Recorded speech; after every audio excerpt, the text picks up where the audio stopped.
Greetings everyone. நம்ம டெய்லியும் prelims point of view current affairs questions பார்த்துட்டே இருக்கோம். இன்னைக்கு என்ன questions இருக்கு அப்படிங்கறத பாப்போம். So first question, how many from Tamil Nadu will receive Padma awards this year அப்படிங்கறத கேட்டிருக்காங்க. தமிழகத்தில் இருந்து எத்தனை பேருக்கு இந்த ஆண்டு பத்ம விருதுகள் வழங்கப்பட உள்ளது அப்படிங்கறத கேட்டிருக்காங்க. So எத்தனை பேருக்கு கொடுக்க போறாங்க அப்படினா மொத்தம் 8 பேருக்கு கொடுக்க போறாங்க.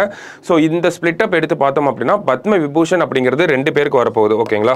சோ பத்ம பூஷன் அப்படிங்கிறது ஒருத்தருக்கு விஜயகாந்த் அவர்களுக்கு கொடுக்க போறாங்க. சோ பத்மஸ்ரீ அவார்ட் அப்படிங்கிறது 5 பேருக்கு கொடுக்க போறாங்க.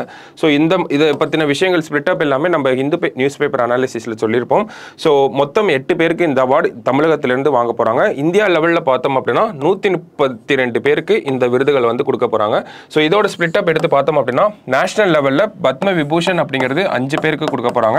பத்ம பூஷன் அப்படிங்கிறது 17 பேருக்கு கொடுக்க போறாங்க. பத்மஸ்ரீ அப்படிங்கிறது 110 பேருக்கு கொடுக்க போறாங்க. So totally 132. இதுல 8 பேர் தமிழர்களா இருக்க போறாங்க. அது இல்லாம 30 விமன் வந்து இருக்க போறாங்க. ஓகேங்களா? சோ 9 பேருக்கு வந்து இறந்ததுக்கு அப்புறம் அவங்களுக்கு அவார்ட் வந்து கொடுத்திருக்காங்க. அதே மாதிரி 9 இன்னொரு 9 என்ன அப்படின்னு பார்த்தோம்னா அந்த வெளிநாடு வாழ் இந்தியர்கள் அந்த கேட்டகரியில் வர 9 பேருக்கு கொடுத்துருக்காங்க. ஓகேங்களா? ஸோ இதுதான் இந்த வருஷம் பத்மா விருதுகளுக்கான ஸ்பிளிட் அப். தமிழகத்திலிருந்து யார் யார் என்னென்ன விருதுகள் வாங்கியிருக்காங்க, என்ன ஃபீல்டில் வாங்கியிருக்காங்க அப்படிங்கிறது நமக்கு எக்ஸாம் பாயிண்ட் ஆஃப் வியூல இம்பார்ட்டண்ட்டாக இருக்கும். சரிங்களா? So second question, which friendly nation was invited maximum number of times for the Republic Day celebrations அப்படிங்கற கேட்டிருக்காங்க. அதிக அளவு குடியரசு தின விழாவிற்கு அழைப்பு விடுக்கப்பட்ட நட்பு நாடு எது அப்படிங்கற கேட்டிருக்காங்க. சோ எந்த கண்ட்ரிக்கு நம்ம அதிக டைம் இன்வைட் பண்ணிருக்கோம் அப்படினா பிரான்ஸ் தான் அதிக டைம் இன்வைட் பண்ணிருக்கோம். டோட்டலி ஒரு 6 டைம்ஸ் வந்து இன்வைட் பண்ணிருக்கோம். சோ இந்த டைமும் எமானுவல் மேக்ரான் பிரெஞ்சு பிரசிடென்ட் தான் ரிபப்ளிக் டேவோட சீஃப் கெஸ்டா வந்திருக்காங்க. அது மட்டும் இல்லாம இந்த வருஷம் இந்தியாவுக்கும் பிரான்ஸுக்கும் இருக்கக்கூடிய அந்த இரு நாட்டு உறவுகள் அப்படிங்கிறது 25 வருஷத்துக்கு வந்திருக்கு. ஓகேங்களா?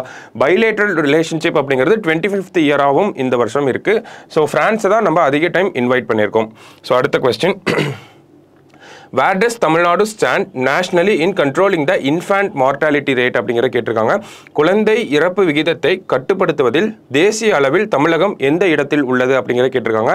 சோ நேஷனலி ஃபர்ஸ்ட் பிளேஸ்ல யார் இருக்காங்க அப்படின்னு பார்த்தோம்னா கேரளா தான் ஃபர்ஸ்ட் பிளேஸ்ல இருக்காங்க. தமிழ்நாடு செகண்ட் பிளேஸ்ல வந்து இருக்காங்க. தமிழ்நாடோட இந்த இன்ஃபேன்ட் மார்டாலிட்டி ரேட் அப்படிங்கிறது 8.3%க்கு குறைஞ்சிருக்கு. ஃப்ரம் 13% 8.3%க்கு குறைஞ்சிருக்கு அப்படிங்கிறதையும் சொல்லியிருக்காங்க.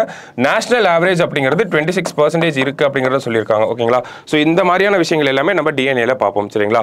அடுத்தது, which article deals with the appointment of a Supreme Court judge அப்படிங்கற கேட்டிருக்காங்க. உச்சநீதிமன்ற நீதிபதி நியமனம் பற்றி எந்த சரத்து கூறுகிறது அப்படிங்கற கேட்டிருக்காங்க. சோ நேத்து 34 மொத்தமா 1+33 அப்படிங்கறத சொல்லுவோம். மொத்தம் 34 ஜட்ஜஸ் வந்து இருப்பாங்க. நேத்து ஜஸ்டிஸ் பிரசன்னா வராலே அப்படின்னு சொல்லக்கூடிய அவரை அப்பாயிண்ட் பண்ணியிருப்பாங்க. ஸோ அந்த ஒரு பேசிஸ்ல தான் இந்த கொஸ்டின் இருக்கு. எந்த ஆர்டிகல் அப்படின்னு பார்த்தோம்னா ஆர்டிகல் 124 தான் சுப்ரீம் கோர்ட் ஜட்ஜஸோட அப்பாயின்மெண்ட் பத்தி பேசுறது. ஓகேங்களா? So last question, consider the following statements அப்படின்னு கொடுத்திருக்காங்க. Vaibhav scheme is exclusively for scientist of Indian origin அப்படிங்கிறது சொல்லியிருக்காங்க. Vajra scheme is exclusively for scientist from foreign countries அப்படிங்கிறத சொல்லியிருக்காங்க. ஓகேங்களா? ஸோ தமிழில் பார்த்தோம்னா வைபவ் திட்டம் இந்திய வம்சாவளி விஞ்ஞானிகளுக்கு மட்டுமே அப்படின்னு சொல்லியிருக்காங்க. வஜ்ரா திட்டம் என்பது வெளிநாடுகளில் இருந்து வரும் விஞ்ஞானிகளுக்கு மட்டுமே அப்படிங்கிறத சொல்லியிருக்காங்க. ஸோ இந்த வைபவ் வஜ்ரா ரெண்டுமே நம்ம ஹிந்து நியூஸ் பேப்பர் அனாலிசிஸ்ல பார்த்துருப்போம். ஸோ இந்த ரெண்டுத்துக்கும் உண்டான வித்தியாசங்களை நம்ம புரிஞ்சுக்கணும். வைபவ் திட்டத்துப்படி பார்த்தோம் அப்படின்னா வெளிநாட்டிலிருந்து சயின்டிஸ்ட் வர போறாங்க. ஆனா அவங்க என்ன கேட்டகரியில் வருவாங்கன்னா இந்தியன் டயாஸ்பரா, அதாவது இந்திய வம்சாவளியை சேர்ந்த விஞ்ஞானிகள் மட்டுமே இதுக்கு வருவாங்க. ஓகேங்களா? ஸோ வைபவ் திட்டத்தின் மூலயமா இந்தியாவுக்கு வரவங்க எல்லாமே இந்திய வம்சாவளியை சேர்ந்தவங்களா இருப்பாங்க. ஆனா வஜ்ரா திட்டத்தின் மூலயமா இந்தியாவுக்கு வரவங்க எல்லாருமே ஃபாரின் கண்ட்ரீஸ்ல இருந்து வரக்கூடியவங்களா இருப்பாங்க. எக்ஸாம்பிளுக்கு அமெரிக்கா, பிரிட்டன், பிரான்ஸ் இந்த மாதிரியான நாடுகள்ல இருந்து இந்தியாவுக்கு வந்து ஸ்டே பண்ணி இந்தியாவோட அந்த இன்ஸ்டிடியூட்ஸ்ல வந்து கொலாபரேட் பண்ணுவாங்க. ஆனா இந்த இடத்துல இருக்கக்கூடிய முக்கியமான வித்தியாசத்தை புரிஞ்சுக்கணும். வஜ்ரா திட்டத்தின் மூலமா வர்றவங்க ஃபாரின் கண்ட்ரீஸ்ல இருந்து வரக்கூடிய ஃபாரினர்ஸா, அதாவது ஒயிட் பீப்புளாவும் இருக்கலாம், இந்திய வம்சாவளியாவும் இருக்கலாம். ஓகேங்களா? ஆனா வைபவ் திட்டத்தில் வரக்கூடியவங்க எல்லாருமே இந்தியா வம்சாவளியா மட்டும்தான் இருப்பாங்க. ஓகேங்களா? ஸோ வைபவ் திட்டம் அப்படின்னா இந்தியா வம்சாவளி மட்டும்தான் வருவாங்க. வஜ்ரா திட்டம் அப்படின்னு பார்த்தோம்னா வெளிநாட்டில் இருக்கக்கூடியவங்களும் வருவாங்க, இந்தியா வம்சாவளி வெளிநாட்டில் இருந்தாங்கன்னா அவங்களும் வருவாங்க. சரிங்களா? ஸோ இந்த ஸ்டேட்மெண்ட்ஸை பொறுத்த வரைக்கும் ரெண்டுமே கரெக்டாக தான் கொடுத்துருக்காங்க. இரண்டும் சரி அப்படிங்கிறதா நமக்கு கரெக்டான ஆன்சர். ஓகேங்களா? ஸோ இன்னைக்கு ப்ரிலிம்ஸ் பாயிண்ட் ஆஃப் வியூல ஒரு 5 கொஸ்டின் பார்த்துருக்கோம். நாளைக்கு இன்னொரு 5 கொஸ்டின்ல மீட் பண்ணலாம். தேங்க்யூ.